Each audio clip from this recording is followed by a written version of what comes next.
안녕하세요. 수익의 달인 수달스탁입니다. 2021년 5월 26일 오전장 미리 보기 시간입니다.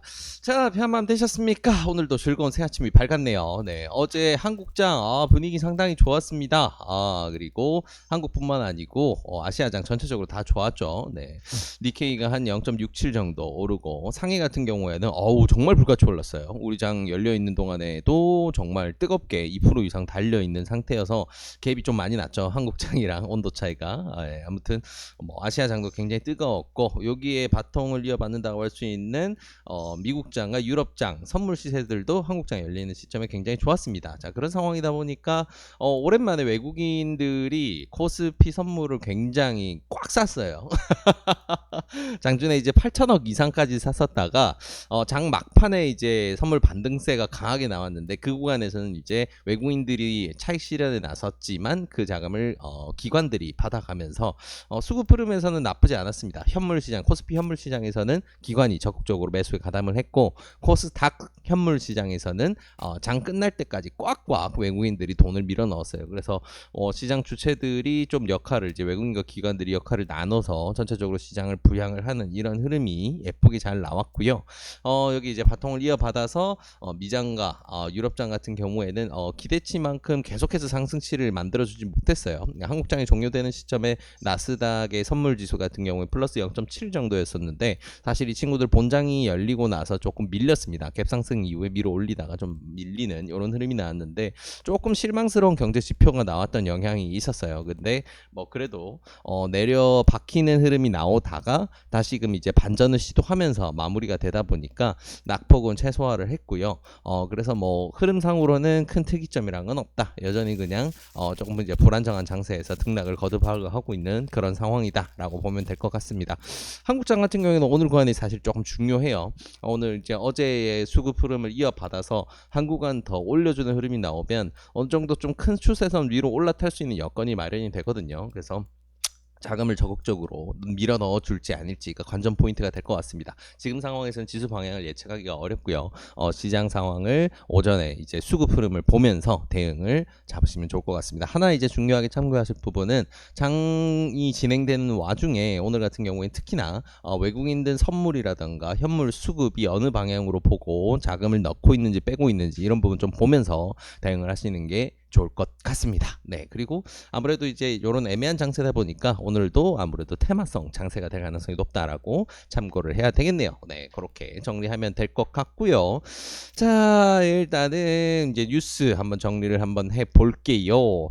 이제 2개 정도 챙겨 볼 텐데, 사실 그렇게 재밌는 뉴스는 딱히 없습니다. 그래서 우리가 참고하고 넘어가야 될 만한 뉴스 한 2개 정도만 챙겨 볼게요. 첫 번째 뉴스는 이제 메타버스 관련 뉴스인데, 요즘에 한동안 이제 한 달 전쯤에 한두 달 전쯤에 이게 테마성으로 해서 메타버스 테마만 붙으면 그냥 날아가고 우주 가고 아주 주가가 그냥 난리가 나서 테마를 이제 화끈하게 한번 형성을 하고, 지금은 전체적으로 좀 조정 구간에 들어가 있는 그런 이제 테마인데, 이 친구 같은 경우에는 계속해서 이제 키워드로 올라옵니다. 메타버스가 뭐냐면, 이제 메타라는 단어는 이제 가상 세계, 이제 가상 이제 추정되는 이런 의미를 가져요. 그래서 버스 같은 경우 이제 유니버스에서 나온 글자, 그래서 이제 현실 세계를 얘기를 하죠. 그래서 가상 세계를 그냥 이제 보통 이제 줄여서 이렇게 메타버스라고 표현을 합니다. 그래서 이제 온라인 상으로 구성이 되는 이제 다양한 가상 세계라던가 아니면 가상 현실과 같은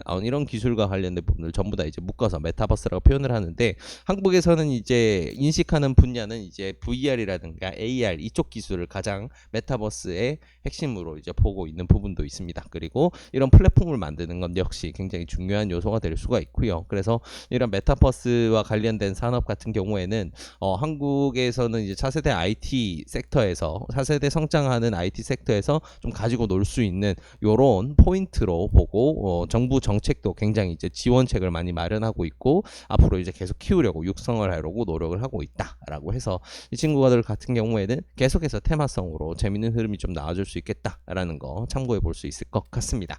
자, 그래서 이제 이런 내용이 있었고, 마지막 뉴스는 좀 안타까운 소식이에요.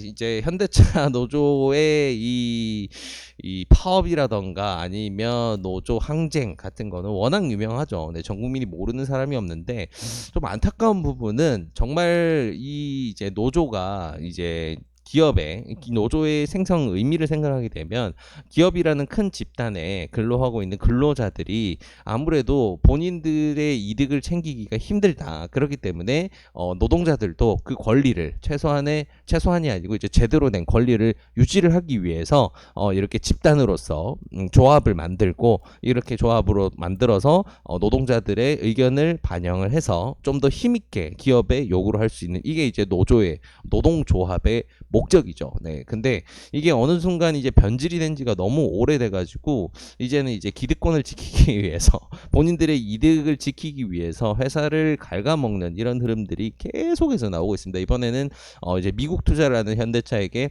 안 된다. 한국에서 생산해야지 우리가 먹고 살지. 한국으로 투자를 단행해라.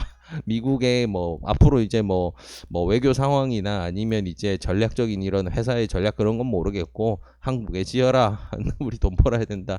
이제 이 내용이네요. 네, 그래서 참 답답합니다. 보통 이제 우리가 알고 있는 이제 한국의 가장 중요한 기간 산업이 이제 반도체, 철강, 자동차, 건설 요 정도로 이제 꼽을 수가 있죠. 가장 기반인 그리고 조선도 있겠고. 근데 이제 뭐 조선 쪽도 심하긴 하지만 자동차 쪽 노조가 특히나 이렇게 좀 심한 부분이 있어서 한국의 이제 성장성을 좀 갉아먹는다. 이런 부분은 좀 피할 수 없는 현실이라고 받아들일 수밖에 없네요. 네, 그래서 이런 부분이 조금 이제 진정이 돼야 제대로 된 기업들의 성장들이 계속 이어지게 될 텐데 좀 안타까운 부분이기도 합니다. 그래서 추쟁 해가지고 이제 봄에 코로나 눈치 보니라고 봄에 한번 이제 파업을 못했으니까 이제 와서 이제 여름에 넘어가는 길목에서 파업을 하려고 그러는 건지 지켜봐야 될 부분이네요. 아무튼 이런 부분들 때문에 이제 현대차 투자하시는 분들 많으실 텐데 이런 부분은 굉장히 악재로 작용하기 때문에 좀 조심하셔야 된다. 참고하시면 좋을 것 같습니다.